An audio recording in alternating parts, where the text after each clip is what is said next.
Ce matin du 4 février 2022, en passant l'immigration de l'aéroport de Copenhague au Danemark, je me demandais quel ou combien de papiers on allait me demander de présenter avant d'entrer dans ce pays.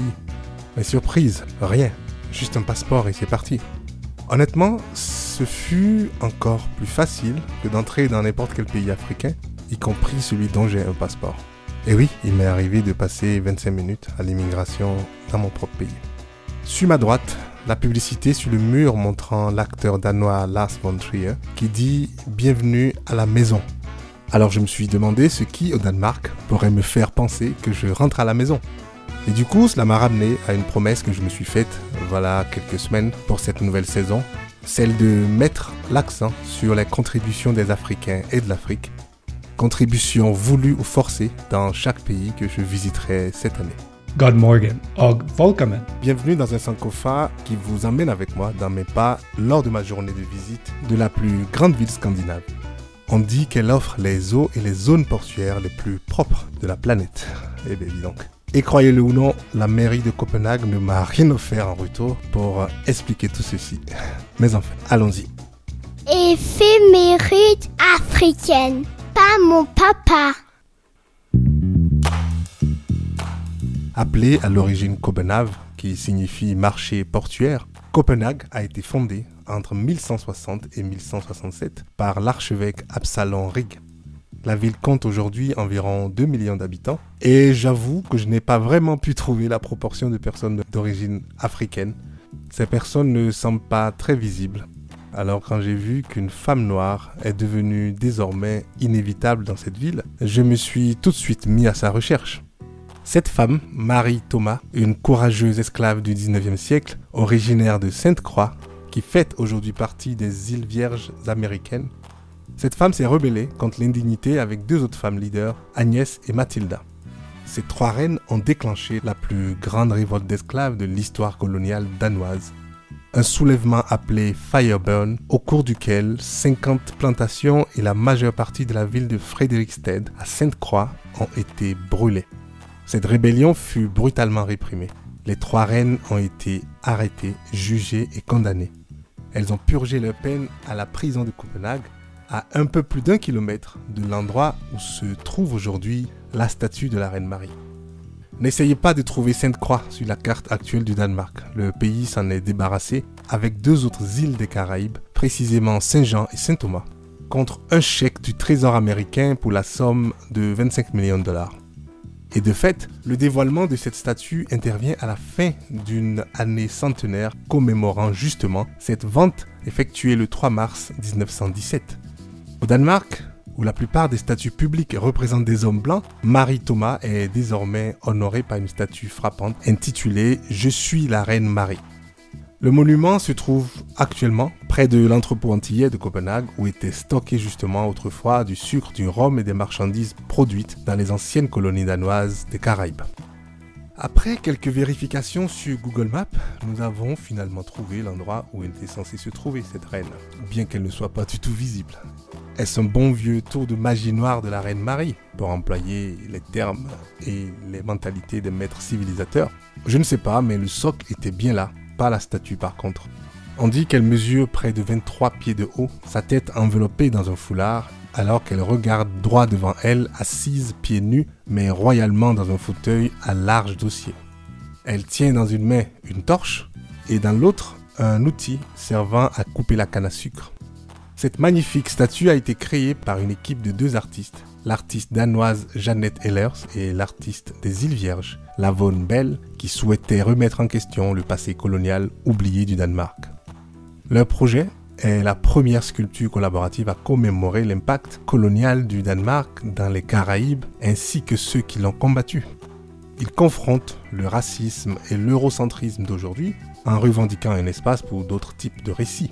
Il faut, je cite, une statue comme celle-ci pour rendre l'oubli moins facile, ont déclaré les deux artistes.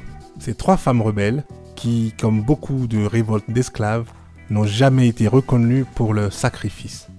Cette rébellion a pourtant vraiment contribué à l'abolition de la traite des esclaves au Danemark, marquée par l'acte danois d'abolition en 1792. Et avant cette année-là, le Danemark participait activement à la traite transatlantique des esclaves et en a tiré de grands avantages. Cette abolition n'est rentrée en vigueur cependant que 11 ans plus tard, tandis que l'esclavage lui-même a continué jusqu'en 1848. Quant à nous, nous sommes partis très déçus de ne pas avoir rencontré la reine Marie. Ce n'est pas faute d'avoir cherché dans le journal BT. Je n'ose pas prononcer le nom en danois. BT, c'est le premier journal de Copenhague, publié pour la première fois en 1749. Évidemment, le plus ancien journal danois encore publié et parmi les plus anciens journaux au monde. Je dois avouer que j'ai été surpris par le nombre de statues dans la ville, comparé à la plupart des villes africaines où l'on trouve très peu de statues d'anciens dirigeants encore debout. Elles semblent toujours disparaître pour ne pas effacer l'éclat des nouveaux soi-disant dirigeants.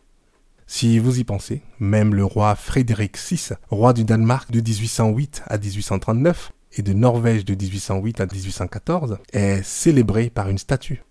Pourtant, c'est sous son règne à ce roi que le pays a fait faillite au point de devoir céder la Norvège à la Suède en 1813, alors que la Norvège faisait partie du royaume dano-norvégien depuis plus de 450 ans. Je suis un homme. Ah, personne n'est parfait. Sur une note plus positive, cette même année de 1813, un grand homme est né, Søren Kierkegaard, considéré comme le fondateur de la philosophie existentialiste en Europe. J'aime sa philosophie qui, selon moi, présente de nombreuses similitudes avec les modes de pensée et de vie dans plusieurs cultures africaines. L'une de ces citations d'ailleurs s'applique à des millions d'entre nous aujourd'hui sur le continent.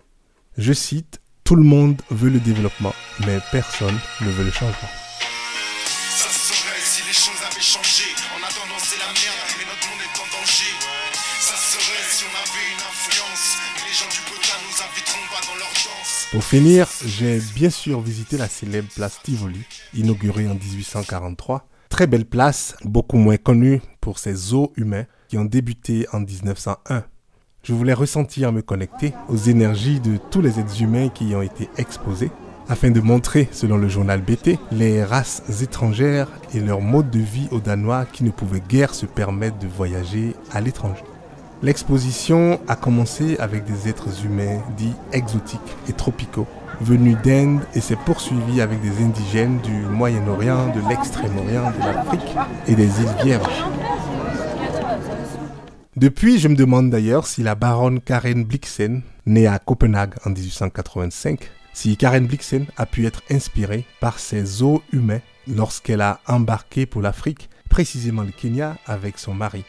Je n'ai rien trouvé dans le journal BT, mais quoi qu'il en soit, après avoir créé et dirigé une plantation de café au Kenya, parmi d'autres distractions que je ne décrirai pas ici, elle est devenue une autrice célèbre sous son nom de plume Isaac Dinesen, après son retour au Danemark en 1931.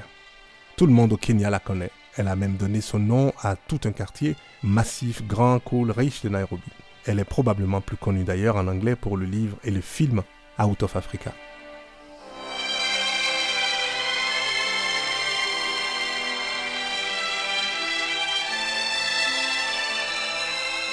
Ok, j'ai dit beaucoup de choses, mais toujours pas grand-chose sur le passé colonial lui-même du Danemark. Et nous allons découvrir tout cela et le reste de ma visite de la ville dans la deuxième partie de cet épisode. J'espère vous y retrouver. Il y a une surprise qui vous y attend. Merci et à tout de suite.